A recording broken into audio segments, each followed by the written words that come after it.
casharka saddexaad xiriirka communication casharka saddexaad wuxuu ku saabsan yahay xiriirka communication xiriirka hadalka verbal communication xiriirka qoraalka scriptly communication xiriirka halka dhinac ambiguous communication xiriirka silsiladda shared communication xiriirka labada dhinac two-way communication wada hadalka wanaagsan danguuda samtooleed arrimaha wada hadalka xumayn kara svårighet vid kommunikation iyo dhawaanshaha dadka communication waa erey latina micnihiisuna uu yahay hadal isweydaarsi laba dhinaca ereyga communication waa erey micno weyn leh oo ku saabsan isweydaarsi fakar dareen iyo qiimayn qof kasta oo bini'aadan ah wuxuu u baahan yahay inuu dareemo inuu yahay qof qiimo leh muuqdo oo la tirsado sidaa daraaddeed xiriirku wuxuu ku saabsan yahay inta badan in la dhagaysto loona feejignaado qofka xiriirka wanaagsan ayaa aasaas u ah in wada shaqaynta goobaha shaqadu ay noqoto mid wanaagsan xiriirka ka dhexeeya dhammaan shaqaalaha caafimaadka iyo xanaanada waa inuu ahaadaa xiriir toosan oo abuura isfaham waxaa muhiima in qofka shaqaalaha uu yahay qof fahmi kara ku hadli kara akhrin kara oo qori kara afka xiriirka iyo kulamada dhexmara shaqaalaha iyo bukaan socodka iyo qaraabadooda waa inuu ahaadaa mid toosan xiriir xun wuxuu horseedi karaa isfahmi waa xaaladaha qaar xiriirka xun wuxuu halis ku yahay caafimaadka qofka cabashada ka timaada goobaha caafimaadka waxaa sabab u ah xiriir xumida ka jirta goobaha shaqada ee xil weyn iska saara wanaajinta xiriirka waxay helaan natiijo wanaagsan noocyada kala duwan ee loo xiriiro olika sätt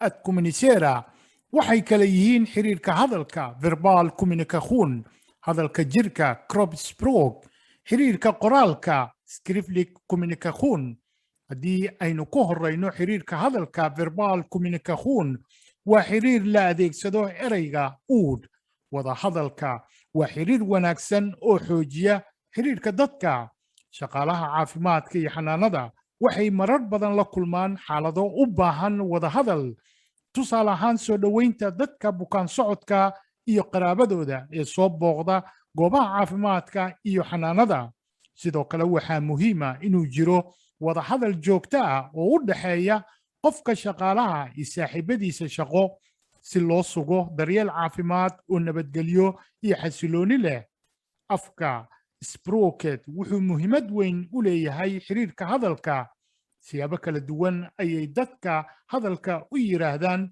arrintaa waxay ku xiran tahay waayo aragnimada qofka jinsiyadda qofka iyo xirfadda uu qofku leeyahay ereyada uu qofka adeegsado waxay noqon karaan kuwa dhexdhexaada kuwa togan ama taban isticmaalka ereyada taban waxay abuuri karaan isfahmi waa sidaa daraaddeed isticmaalka ereyada taban waa in laga taxadiraa gaar ahaan marka uu qofka ka shaqaynayo goobaha caafimaadka iyo xanaanada hadalka jirka kroppsspråk inta badan waxay dadku ku xiriiraan hadalka jirka kroppsspråk hadalka jirka waxaa ka mid ah eegmada madax ruxa dhoolcadaynta shucuurta wejiga codka iyo dhawaqa ereyga marka hadalka jirka iyo ereyga aysan iswaafaqsanayn hadalka jirka ayuu qofku fahmaa xiriirka qoraalka scriptly communication xiriirka maanta la isticmaalo wuxuu u badan yahay mid qoraala sida waraaqaha smsta iyo mailka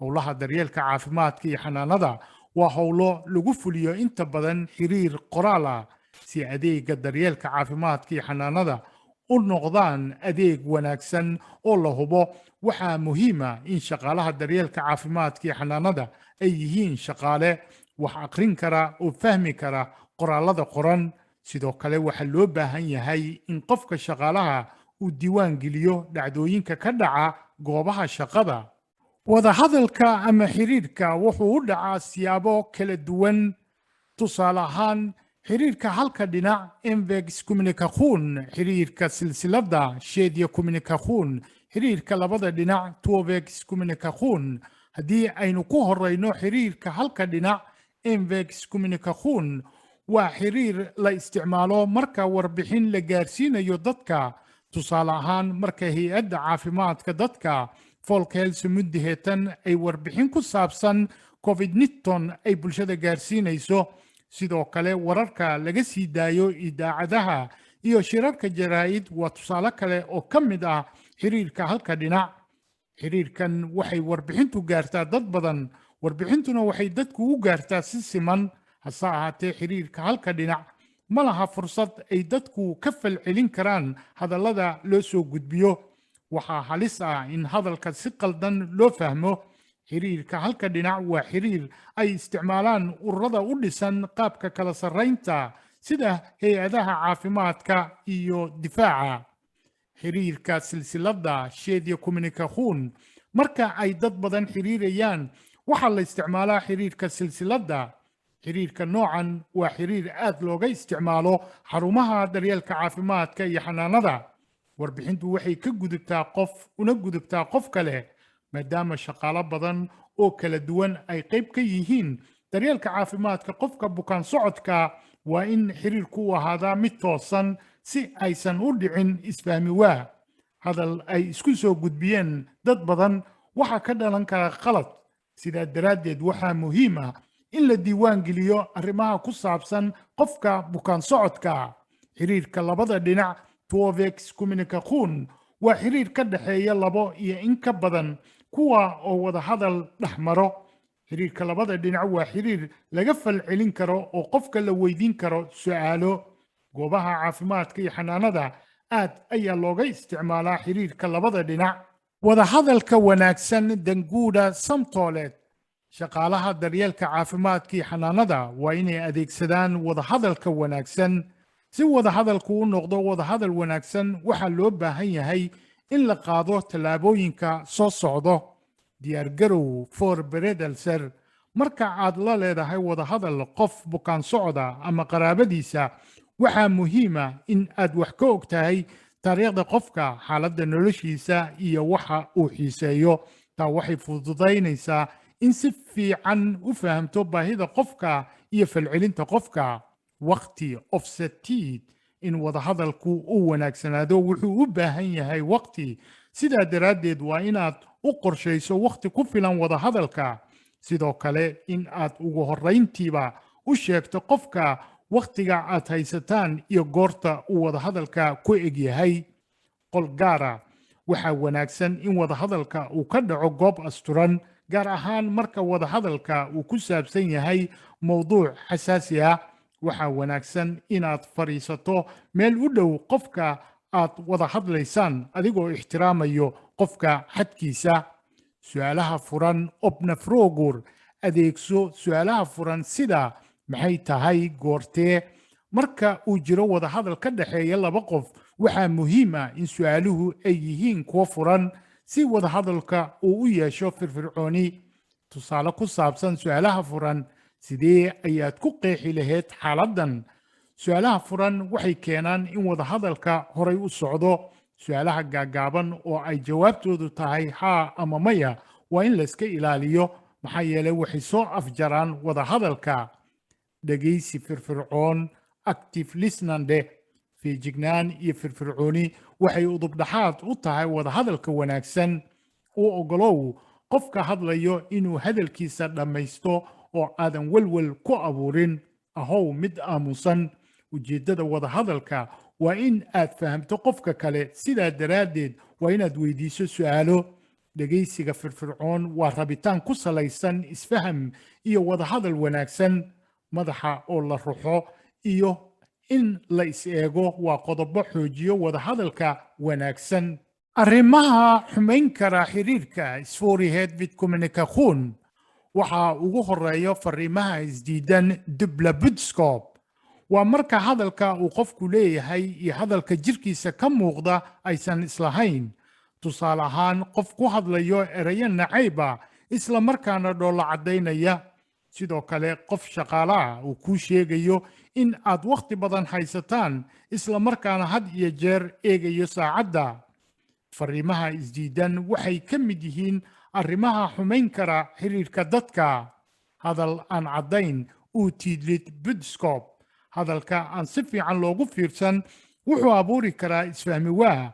hadalku wuxuu ku wanaagsan yahay inuu yahay mid toosan oo cad. qofka hadalka loo sheegayana markaa ayay u fududahay inuu hadalka gaaro. waxaa wanaagsan inuu hadalka kooban yahay haddii uu yahay fariin. sidoo kale su'aalaha waxay ku wanaagsan yihiin in lagu jawaabo haa ama maya oo laga ilaaliyo jawaabta laga yaabee.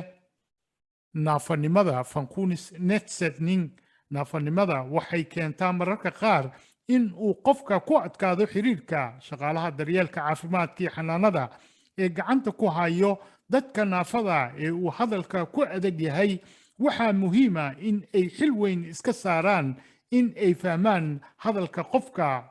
waxaa loo baahan yahay in si fiican loo dhegaysto qofka oo la isku dayo in la fahmo hadalkiisa. sidoo kale dadka dhagaha culus waxaa wanaagsan in hadalka kor loogu qaado isla markaana hadalka loo tartiibiyo. marka aad la hadlayso dadka araggoodu xun yahay waxaa wanaagsan inaad marka hore isbarto oo aad magacaada u sheegto. haddii ay dadku badan yihiin waa in qofka hadlaya uu hadalka ku bilaaba magaciisa. arrintaa waxay fududaynaysaa inuu qofka indhaha la socdo wada hadalka. faksprook adeegsiga luqadaha xirfadaha. shaqaalaha ka shaqeeya daryeelka caafimaadka iyo xanaanada waxay adeegsadaan erayo caafimaad oo ka soo jeeda afka laatiinka.